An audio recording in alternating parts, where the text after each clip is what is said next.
Good morning, it's Dr. J from the She Protects YouTube channel. In this video, we are going to look at an attack that almost happened on a woman. She saved herself essentially from a knife attack that was imminent to happen and saved her life by making good decisions.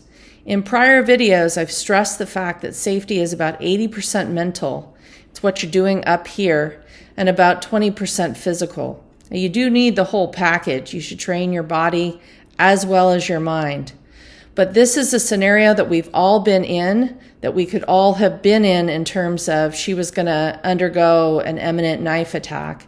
And she made some quick decision making, kept her wits about her, and it saved her life. So if this is of interest to you, you want to learn how this woman saved herself and how you could too, stick around because we're going to get into it in great detail.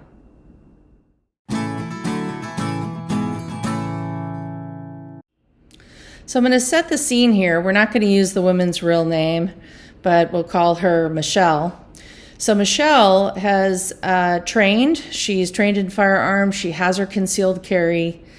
And she was on a business trip in New York City. So this is urban environment. Now, if anybody who has been to New York, we all know that there's certain street rules. But in New York, the avenues go north and south, and the streets go east-west. And if you're going to get mugged, usually that's going to happen on the streets because they're less crowded than the avenues.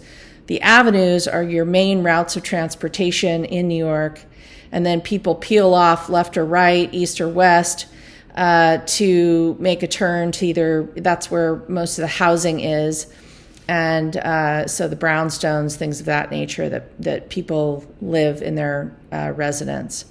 So Michelle was going to go visit a friend, and she went up an avenue, and then she needed to make a left onto a street, and her friend's residence was about 200 yards down that street.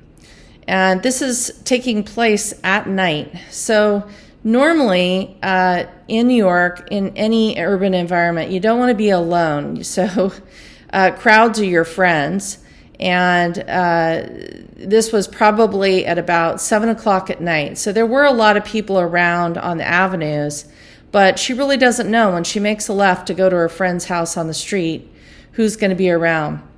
Anyhow, she makes a left to go down the street, and I'm going to show you a diagram of what she did to try and, how this all went down. But I will show you a diagram of the layout as I'm speaking to you here. So she starts walking down the street, and she's about 30 yards in. Now remember, she's got to get 200 yards to her friend's residence. So Michelle's about 30 yards in, and she notices or hears footsteps behind her, and she takes a look behind her. This is a standard good rule of thumb to do, to see who it is. Is it male, female? What does this person look like? And she sees a man who she's already knowing she needs to pay attention to. So if this is somebody who is, a lot smaller than you, or maybe obese and is not going to be very mobile, that might be one thing. But this guy was very physically capable, and she wanted to keep her eye on, as she does all the time as she's walking down the street or in any urban environment.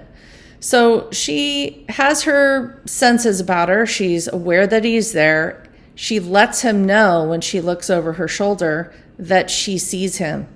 Now, in urban environments, and particularly in New York, men know what it means when there's just certain sort of code of contact. They don't want to be, if they have good intentions, they want to be respectful of women and not make them nervous about them walking behind them.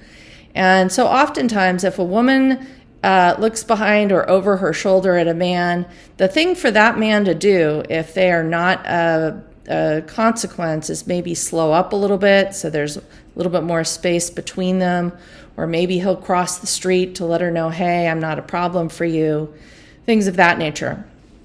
So it's just sort of a code of conduct that we all know. in the urban cities. So the New Yorks, the Chicagos, the Los Angeles, so forth, Seattle. Anyhow, so Michelle is walking. She's looked over her shoulder and she sees the guy. She knows she needs to keep her eye on him. So she continues to walk. And if anything, she feels like maybe he's gaining ground on her. So she takes another look over her shoulder to let him know, again, she's watching, and it should be a signal to him, hey, I'm kind of concerned. What are you doing? You know, that sort of communication. And this guy's just not getting the hint. So she's feeling that he's probably closed that gap. She was about 30 yards from him, he's probably closed the gap to about 20 yards. It makes her uncomfortable. So she's going to do an evasive maneuver. It's a common one that we all do. I recommend that you do. She's going to cross the street. So she crosses the street. Now, this should be, again, for a guy who has no bad intent, a major signal. I'm worried about you. I'm crossing the street because I don't want to have you right behind me. So she crosses the street, and he ends up crossing behind her. That's a major red flag, big red flag. And she now is, on a scale of 0 to 10, she was at a 1 or a 2. She's now at a 5, a solid 5. And she walks and knows, I'm going to have to deal with this. So she goes about another 10 yards. And at this point, she's probably 50 yards in. And remember, her friend's place is about 200 yards away. So she decides to cross back over to the other side of the street. And this time, as she crosses, she's going to give this guy a longer stare and take a bigger look at him and size up what she's dealing with, because she might have a problem here. So she crosses the street, gives a look, and she's concerned because he's got his hand down and it looks like he does have something in his hand, and she can't tell for sure what it is, but it's either a pipe, a knife, some sort of something like that. So she crosses the street a second time and continues on. And unfortunately, this man crosses the street back over after her. Ladies, if this is what's happened to you, you've got a problem, and it's now, time to go into major concern mode. This is red flag times 10. And she knows she's got an issue, so she's going through options, which is a very smart thing to do. She doesn't panic. She doesn't start running. She, is thinking in her mind, I've got to think quickly here. What am I going to do? And make a decision and go for it. So let's go over Michelle's options and what she's contemplating in her mind. Option 1, at this point in time, she's now about 60 to 70 yards in. So she's got another 130 yards, which is a football field and a third, before she gets to her friend's place. So option 1 is she speeds up and, basically makes a dash for her friend's place, which is a full 130 yards away. And if this man comes chasing after her, she basically has to beat him out of it, or she'd have to turn around and fight, depending on what the situation is. But option 1 is essentially flee, make a sprint for it. Hopefully you make it to your friend's place. And I should add that she's not seeing anybody else on the street. Option 2 is, these are a lot of places with brownstones, apartments, where you have to go upstairs to get to the door to get into the building to go into a residence. Option 2 is she sees, right up next to her, maybe 10, 15 yards, is the next resident. She could go up the stairs there and then turn around, and essentially she would have a height advantage over this man. And if he decides to come up the stairs, then she could deal with him, and she's got the advantage of being elevated. Option 3 is she stops where she is, puts her back up against the wall, and sees if he just passes. Option 4 is she can cross the street again and make a bolt back to the avenue, because remember, she's about 70 yards away. So it's 130 yards to get to her friend, 70 yards to get back to the avenue where there's a lot of people.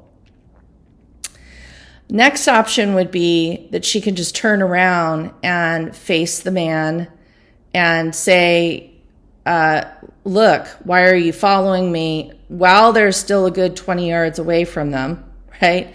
But she engages him verbally and sees how he reacts, and then she's got a buffer of 20 yards to figure out what she's going to do. Ultimately, what she decided to do was this final option, which is basically it's something that not everybody should do, but she chose to do it because she had training and she had the confidence to do it. And that is turn the predator into the prey strategy. And so what she wanted to do, and what she felt this guy was in, was, I think he's got a knife and I think he's in predator mode, and he sees me crisscrossing and fleeing like a gazelle. I'm going to turn into a lion.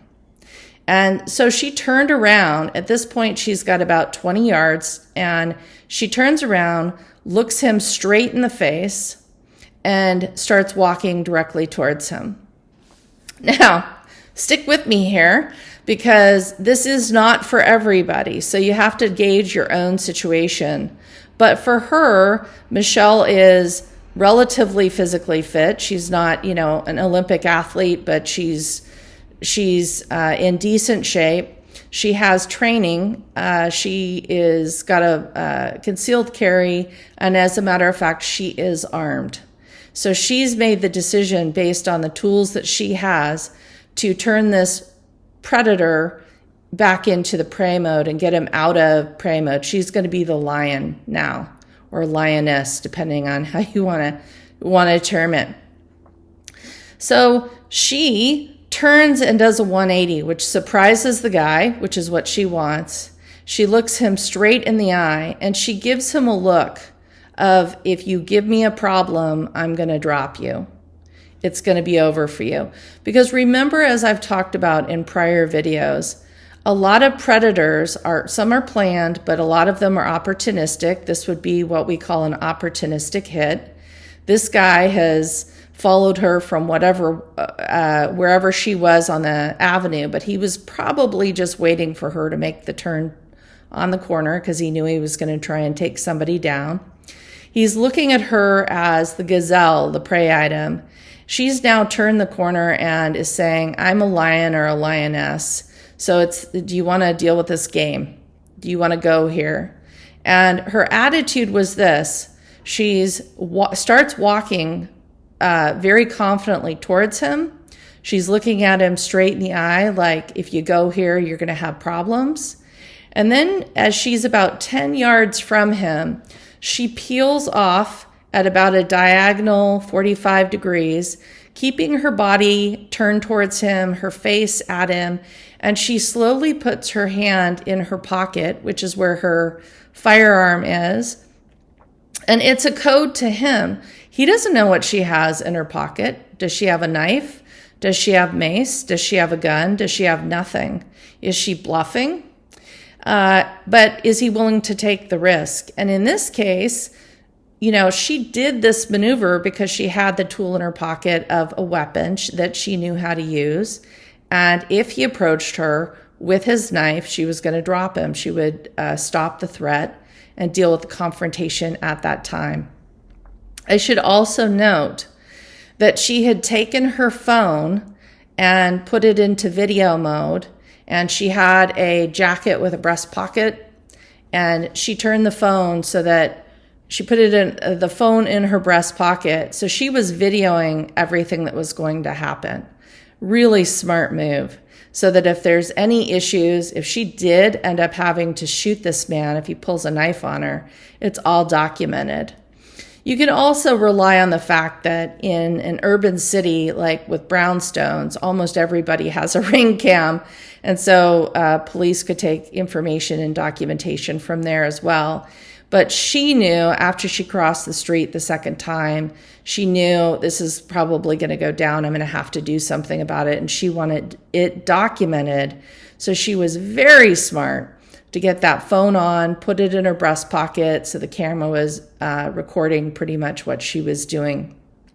And as it was, she starts walking directly towards the man.